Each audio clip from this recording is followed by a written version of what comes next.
हरियाणा को पीएम मोदी की तरफ से बड़ी सौगातें दी गई हैं। हिसार में एयरपोर्ट पर हवाई सेवा की शुरुआत की गई है। हिसार एयरपोर्ट पर नए टर्मिनल का शिलान्यास किया गया है। यमुनानगर में थर्मल पावर प्लांट का शिलान्यास किया गया है। पावर प्लांट की तीसरी यूनिट का शिलान्यास किया गया है। रेवाड़ी बाईपास का पीएम मोदी की तरफ से उद्घाटन किया गया है। 2 नेशनल हाईवे को जोड़ता है ये रेवाड़ी बाईपास। तो संविधान निर्माता डॉक्टर भीमराव अंबेडकर की जयंती पर पीएम मोदी ने हरियाणा को कई सौगातें दी हैं। उन्होंने हिसार में महाराजा अग्रसेन हवाई अड्डे से घरेलू उड़ान की शुरुआत की, तो यमुनानगर में पावर प्लांट की आधारशिला रखी है। हिसार हवाई अड्डे से विमान को अयोध्या के लिए रवाना किया। इसके अलावा पीएम मोदी ने हिसार हवाई अड्डे के नए टर्मिनल भवन का भी शिलान्यास किया है। तो हवाई अड्डे के फेज 2 में एयरपोर्ट के दूसरे टर्मिनल का निर्माण होगा।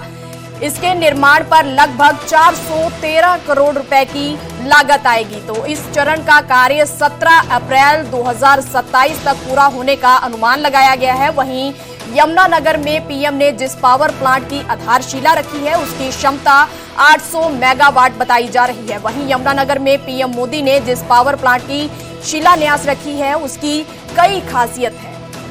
तो अधिक क्षमता रखता है ये पावर प्लांट, कम कोयले की खपत होती है, कम प्रदूषण होता है। तो ये तस्वीरें दिखा रहे हैं जब पीएम मोदी यहां पहुंचे, उनकी तरफ से हिसार एयरपोर्ट का उद्घाटन किया गया। हिसार एयरपोर्ट के टर्मिनल का शिलान्यास रखा गया। यमुनानगर में पावर प्लांट का शिलान्यास रखा गया। रेवाड़ी बाईपास का उद्घाटन किया गया है। तो हिसार को कई जो सौगातें हैं आज दी गई हैं। पीएम मोदी आज हरियाणा पहुंचे हैं। डॉक्टर भीमराव अंबेडकर की जयंती के मौके पर वो हरियाणा पहुंचे हैं। इस दौरान उनकी तरफ से कई सौगातें दी गई हैं। इसके साथ ही उनकी तरफ से जो विरोधी हैं उन पर भी तंज कसे गए हैं।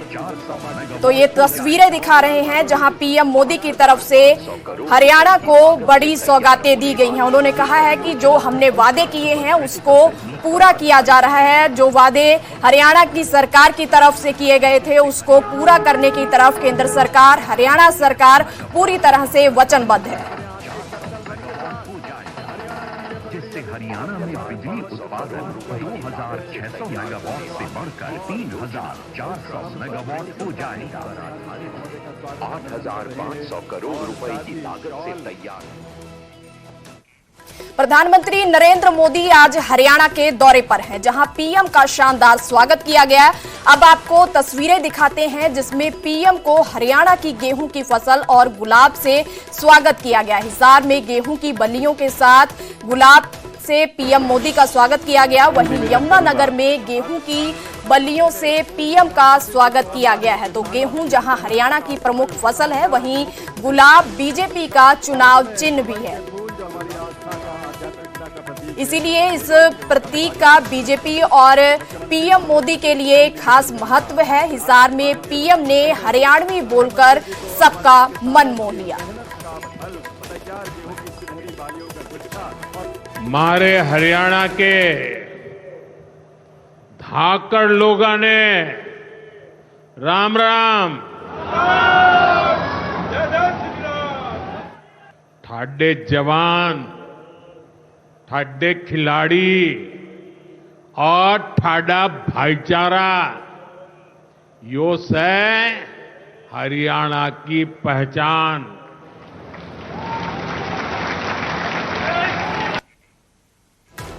तो वहीं यमुनानगर में पीएम मोदी की तरफ से पावर प्लांट का उद्घाटन किया गया। इस दौरान पावर प्लांट का उद्घाटन करने के बाद उन्होंने कहा है कि हम लोगों को भी पावर जनरेटर बना रहे हैं, हम पड़ोसी देशों को भी बिजली दे रहे हैं। कांग्रेस राज होता तो संकट बना रहता। कांग्रेस राज में बिजली की बत्ती गुल रहती थी। हरियाणा में बिजली आपूर्ति सुनिश्चित होगी। हरियाणा में विकास की गंगा बह रही है। विकसित हरियाणा हमारा संकल्प है। तो पीएम मोदी की तरफ से यह कहा गया है। वहीं रेवाड़ी बाईपास परियोजना का भी उद्घाटन किया गया। कई योजनाओं का लोक अर्पण किया गया और शिलान्यास किया गया। यमुनानगर को पीएम मोदी की तरफ से बड़ी सौगात दी गई है। हरियाणा लगातार तीसरी बार डबल इंजन सरकार के विकास की डबल रफ्तार को देख रहा है। और अब तो सैनी जी कह रहे हैं ट्रिपल सरकार। विकसित भारत के लिए विकसित हरियाणा, ये हमारा संकल्प है। इस संकल्प की सिद्धि के लिए, हरियाणा के लोगों की सेवा के लिए, यहां के युवाओं के सपनों को पूरा करने के लिए हम ज्यादा स्पीड से, ज्यादा बड़े स्केल पर काम करते रहते हैं। आज यहां शुरू हुई विकास परियोजनाएं, ये भी इसी का जीता जागता उदाहरण है। का ये कार्यक्रम बहुत अहम है। आज Deenbandhu Chaudhary Chhoturam thermal power plant की तीसरी इकाई का काम शुरू हुआ है। इसका फायदा यमुना नगर को होगा, उद्योगों को होगा। भारत में जितना औद्योगिक विकास, जैसे प्लाईवुड बनता है, उसका आधा तो यमुना नगर में होता है। यहां एल्यूमिनियम, कॉपर और पित्तल के बर्तनों की मैन्युफैक्चरिंग बड़े पैमाने पर होती है। यहीं से पेट्रोकेमिकल प्लांट के उपकरण दुनिया के कई देशों में भेजे जाते हैं। बिजली का उत्पादन बढ़ने से इन सभी को फायदा होगा। यहां मिशन मैन्युफैक्चरिंग को मदद मिलेगी। साथियों, विकसित भारत के निर्माण में बिजली की बहुत बड़ी भूमिका होने वाली है और हमारी सरकार बिजली की उपलब्धता बढ़ाने के लिए चौतरफा काम कर रही है। चाहे वन नेशन वन ग्रिड हो, नए कोल पावर प्लांट हो, सोलर एनर्जी हो, न्यूक्लियर सेक्टर का विस्तार हो, हमारा प्रयास है कि देश में बिजली का उत्पादन बढ़े।